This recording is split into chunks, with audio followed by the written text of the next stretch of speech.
Hi friends, ನಮಸ್ತೆ. Welcome to Coin Guru YouTube channel. ವಿಡಿಯೋನ ಪೂರ್ತಿ ನೋಡಿ. ವಿಡಿಯೋ ಇಷ್ಟ ಆದರೆ ಮಾತ್ರ ಚಾನಲ್ನ ಸಬ್ಸ್ಕ್ರೈಬ್ ಮಾಡ್ಕೊಳ್ಳಿ. ಅದೇ ರೀತಿ ಇನ್ನೂ ಇಷ್ಟ ಆದರೆ ವಿಡಿಯೋಗೊಂದು ಲೈಕ್ ಮಾಡಿ, ವಿಡಿಯೋನ ಹೆಚ್ಚೆಚ್ಚು ಜನರಿಗೆ ಶೇರ್ ಮಾಡಿ. ನಿಮ್ಮ ಅನಿಸಿಕೆಗಳನ್ನು, ಅಭಿಪ್ರಾಯಗಳನ್ನು ಮುಕ್ತವಾಗಿ ಕಮೆಂಟಲ್ಲಿ ತಿಳಿಸಿ.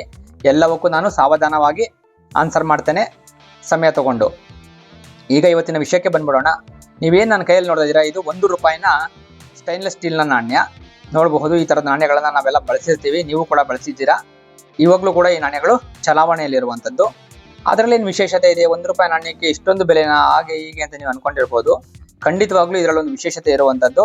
ನೋಡಿ, 2 ಸೈಡ್ ರಾಜ ಇರುವಂಥದ್ದು. ಇತ್ ಕಡೆನೂ ರಾಜ, ಇತ್ ಕಡೆನೂ ರಾಜ.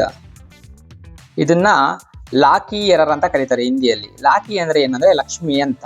ಈ ತರದ ನಾಣ್ಯ ನಮ್ಮ ಹತ್ರ ಬಂದಿದೆ ಅಂದ್ರೆ ಲಕ್ಷ್ಮಿಯೇ ಬಂದಿದೆ ಅಂತ ಅರ್ಥ. ಆ ರೀತಿಯಾಗಿ ಬಿಂಬಿಸ್ತಾ ಇರೋದಷ್ಟೇ, ಆ ರೀತಿ ಏನಿಲ್ಲ. ಈ ಒಂದು ನಾಣ್ಯ ಕಲೆಕ್ಟರ್ಸ್ ಪಾಲಿಗೆ ಒಂದು ಚಿನ್ನ ಅಂತಾನೆ ಹೇಳ್ಬೋದು. ಪ್ರತಿಯೊಬ್ಬ ಕಲೆಕ್ಟರ್ಸು ಈ ತರದ ನಾಣ್ಯಗಳನ್ನ ಇಟ್ಕೊಳ್ಳೋಕೆ ತುಂಬಾ ಇಷ್ಟಪಡ್ತಾರೆ. ಯಾಕೆಂದ್ರೆ ಇದು ಸಿಗೋದು ತುಂಬಾ ಅಪರೂಪ. ಇದನ್ನ ದುಡ್ಡು ಕೊಟ್ಟೆ ಖರೀದಿ ಮಾಡಬೇಕು. ಈ ಹಿಂದೆ ಎಲ್ಲ ಜೂಜಾಟಗಳಲ್ಲಿ ಮೋಸ ಮಾಡೋದಕ್ಕೆ ಈ ತರದ ನಾಣ್ಯಗಳನ್ನ ಬಳಸ್ತಾ ಇದ್ರು. ರಾಜಾರಾಣಿ ಆಡ್ತಾರಲ್ಲ, ಆಗ ಈ ತರದ ನಾಣ್ಯಗಳನ್ನ ಬಳಸಿ ಯಾಮಾರಿಸ್ತಾ ಇದ್ರು. ಮತ್ತೆ ಟಾಸ್ಗಳಲ್ಲಿ, ಕ್ರಿಕೆಟ್ನ ಟಾಸ್ಗಳಲ್ಲಿ ಈ ತರದ ನಾಣ್ಯಗಳು ಬಳಕೆ ಆಗ್ತಾ ಇದ್ವು ಮೋಸ ಮಾಡೋದಕ್ಕೋಸ್ಕರ. ಸೊ ಈಗಲೂ ಕೂಡ ಕೆಲವೊಂದು ಜೂಜುಕೋರರು ಈ ಥರದನ್ನೆಲ್ಲ ಬಳಸಿ ಜನಗಳಿಗೆ ಮೋಸ ಮಾಡ್ತಾ ಇರ್ತಾರೆ. ಎಚ್ಚರದಿಂದ ಇರಬೇಕು. ನಾನು ಹಾಗಂತ ಜೂಜಾಟಗಳನ್ನ ಪ್ರಮೋಷನ್ ಏನು ಮಾಡ್ತಾ ಇಲ್ಲ. ಸೊ ನಮ್ಮ ಎಚ್ಚರದಲ್ಲಿ ನಾವು ಇರಬೇಕು. ಈಗ ಈ ನಾಣ್ಯದ ಬೆಲೆಗೆ ಬಂದ್ಬಿಡೋಣ, ಮತ್ತೆ ಈ ಎರರ್ನ ವಿಶೇಷತೆಗೆ ಬಂದ್ಬಿಡೋಣ. ಈ ಒಂದು ಎರರ್ ಏನಿದೆ, ಇದನ್ನ ಬ್ರೋಕೇಜ್ ಎರರ್ ಅಂತಾರೆ, ಅಥವಾ ಫುಲ್ ಬ್ರೋಕೇಜ್ ಅಂತ ಕರೀತಾರೆ, ಅಥವಾ ಡೈ ಕ್ಯಾಪ್ ಎರರ್ ಅಂತಾನು ಕರೀತಾರೆ. ಏನಾಗುತ್ತೆ ಅಂದ್ರೆ, ಪ್ರಿಂಟ್ ಆಗ್ಬೇಕಾದ್ರೆ ಅಚ್ಚು ಮಿಸ್ ಆಗಿ, ಸೊ ರೈಟ್ ಸೈಡ್ ಬರ್ಬೇಕಾಗಿರುವಂತಹ ರಾಣಿ ಅಂದ್ರೆ ಏನು, ಅಬ್ಸರ್ವ್ ಸೈಡ್ ಬರ್ಬೇಕಾಗಿರುವಂತದ್ದು ಮಿಸ್ ಆಗೋಗುತ್ತೆ. ಆಗ ಏನಾಗುತ್ತೆ, ಇದು ಮಷಿನ್ ಅಲ್ಲೆಲ್ಲ ಮಾಡೋದು. ಈ ಮಷಿನ್ ಏನಾಗುತ್ತೆ, ಮಿರರ್ ಟೈಪ್ ನ ಉಲ್ಟಾ ಹೊಡೆಯುತ್ತೆ. ಉಲ್ಟಾ ಪ್ರಿಂಟ್ ಆದಾಗ ಏನಾಗುತ್ತೆ, ನೀವು ನೋಡ್ಬೋದು ಅಕ್ಷರಗಳಿಗೂ ಸಹ ರಿವರ್ಸ್ ಇರುವಂತದ್ದು. ಅಂದ್ರೆ ನೀವು ಮಿರರ್ ಅಲ್ಲಿ ನೋಡಿದಾಗ ಹೆಂಗ್ ಕಾಣಿಸ್ತೋ ಹಂಗ್ ಕಾಣಿಸುತ್ತೆ.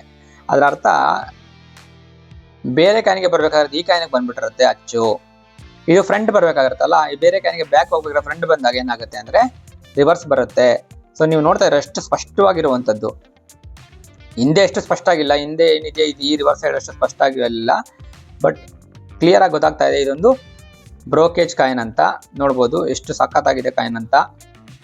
ಈ ತರದ ನಾಣ್ಯಗಳು ಏನಿಲ್ಲ ಅಂದ್ರೆ ಮಾರ್ಕೆಟ್ ಅಲ್ಲಿ ₹10,000 ಅಷ್ಟು ಬೆಲೆಯನ್ನು ಹೊಂದಿರುವಂತದ್ದು. ನನ್ನ ಹತ್ರ ಇರುವಂತದ್ದು ಆಲ್ಮೋಸ್ಟ್ UNC ಕಂಡೀಷನ್ ನಾಣ್ಯ. ನೋಡ್ತಾ ಇದ್ದೀರಾ, ಕೆಲವೊಂದು ಬ್ಲಾಕ್ ಸ್ಪಾಟ್ಸ್ ಇರುವಂತದ್ದು ಹೊರತುಪಡಿಸಿದ್ರೆ ಇದು ಆಲ್ಮೋಸ್ಟ್ UNC ಗ್ರೇಡ್ ನ ನಾಣ್ಯ.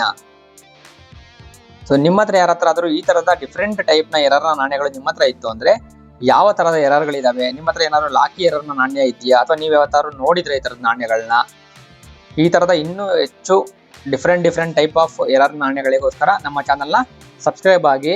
ಆಗ ನಿಮಗೆ ನನ್ನ ಚಾನಲ್ ಅಲ್ಲಿ ಇನ್ನೂ ಸುಮಾರು ವೆರೈಟಿ ಆಫ್ ಕಾಯಿನ್ಗಳ ಬೆಲೆ ಮತ್ತೆ ಡಿಫ್ರೆಂಟ್ ಡಿನಾಮಿನೇಷನ್ಸ್ನ ಎರರ್ಗಳು ಎಲ್ಲವೂ ಅಪ್ಲೋಡ್ ಆಗಿರುವಂತದ್ದು. ಆಸಕ್ತರು ಹೋಗಿ ನೋಡಬಹುದು. ಈ ಒಂದು ನಾಣ್ಯವನ್ನು ನಾನು ಒಂದು ಎಕ್ಸಿಬಿಷನ್ ನಲ್ಲಿ ಅಫಿಲಿಯೇಟೆಡ್ ಡೀಲರ್ ಇಂದ ಸುಮಾರು ₹5,000ಗೆ ನಾನು ಇದನ್ನ ಖರೀದಿ ಮಾಡಿರುವಂತದ್ದು. ಹೌದು, ಖಂಡಿತವಾಗ್ಲೂ ಸ್ನೇಹಿತರೆ, ಇದಕ್ಕೆ ಇಷ್ಟೊಂದು ಬೆಲೆ ಇದಾ ಅಂತ ಅನ್ಬೋದು. ಹೌದು, ದಿನೇ ಇವು ಇನ್ನು ಲಿಮಿಟೆಡ್ ಎಡಿಷನ್, ಇವು ಬೈ ಮಿಸ್ಟೇಕ್ ಆಗಿ ಬಂದಿರುವಂತದ್ದು. ಇದನ್ನ ಬೇಕು ಅಂತ ಯಾರು ಮಾಡಿರೋಕ್ಕಾಗೋದಿಲ್ಲ, ಮಾಡೋದು ಇಲ್ಲ. ಸೊ ಹಾಗಾಗಿನೇ ಇದಕ್ಕೆ ಬೆಲೆ ಜಾಸ್ತಿ, ಬೇಡಿಕೆ ಹೆಚ್ಚು. ದಿನೇ ಇದರ ಬೆಲೆ ಹೆಚ್ಚಾಗ್ತಾನೆ ಇದೆ. ನಾನು ತಗೊಂಡಾಗ ₹5,000 ಅಷ್ಟು ಆಗಿತ್ತು. ಈಗ ಇದರ ಬೆಲೆ ₹6,000-7,000 ಅಷ್ಟು ಖಂಡಿತವಾಗ್ಲೂ ಇದೆ. ₹6,000 7,000 ಅಷ್ಟು ಇದಕ್ಕೆ ಬೆಲೆ ಇದೆ. ಸೊ ನಿಮ್ಮ ಹತ್ರ ಈ ತರದ ಡಿಫ್ರೆಂಟ್ ಟೈಪ್ ಆಫ್ ಎರರ್ ಇರಬೇಕು.